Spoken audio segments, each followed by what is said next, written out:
অর্থ পাচারকারীদের বিরুদ্ধে এখনই ব্যবস্থা নেওয়ার পরামর্শ দিয়েছেন বিশেষজ্ঞরা। তারা বলেছেন, এসব ব্যক্তিদের দ্রুত বিচার না হলে সমাজে নেতিবাচক বার্তা দিবে, যা পরবর্তী সময়ে দেশ থেকে টাকা পাচারে উৎসাহ যোগাবে। তাওহিদ স্বরূপ জানাচ্ছেন বিস্তারিত।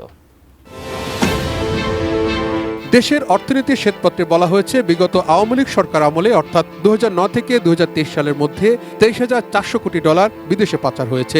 বর্তমান বাজার দরে যার পরিমাণ 28 লাখ কোটি টাকা।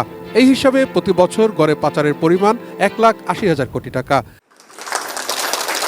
গত রোববার প্রতিবেদনটি প্রধান উপদেষ্টা ডক্টর মোহাম্মদ ইউনূসের কাছে হস্তান্তর করেছে শ্বেতপত্র প্রণয়ন কমিটি।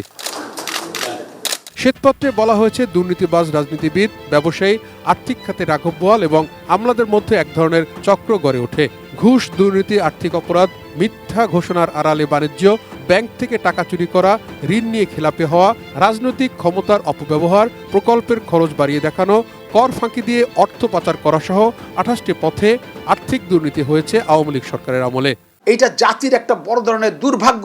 বিগত সরকার এই দেশটাকে যেভাবে লুটে পুটে খেয়ে একেবারে ফোকলা করে শেষ করে দিয়ে গেছেন, তার প্রমাণ আমরা পাচ্ছি। দুর্নীতি রোধ করবার ক্ষেত্রে সরকারের মুখেই শুধু জিরো টলারেন্স ছিল তখন, কিন্তু কার্যক্ষেত্রে এইগুলো প্রতিরোধ করবার জন্য যে ব্যবস্থা নেওয়া দরকার সেই ব্যবস্থাগুলো নেওয়া হয়নি। সঠিক প্যাড আর সঠিক তথ্য দিয়ে এসব সামলে নিব এক হয়ে। Monalisa sanitary napkin. অর্থ পাচারকারীদের সব সম্পদ এখনই বাজেয়াপ্ত করে বর্তমান অন্তর্বর্তীকালীন সরকারকে সমাজে কঠিন বার্তা দেওয়ার আহ্বান এই দুই সাবেক জেলা জজের। আমরা তো আইনের বাইরে কিছু করতে পারবো না। যদি আইনে ফাঁসি থাকে ফাঁসি হবে, যদি যাবজ্জীবন থাকে যাবজ্জীবন হবে, তাদের সম্পদ বাজেয়াপ্ত হওয়ার ব্যাপার আছে, বাজেয়াপ্ত হবে।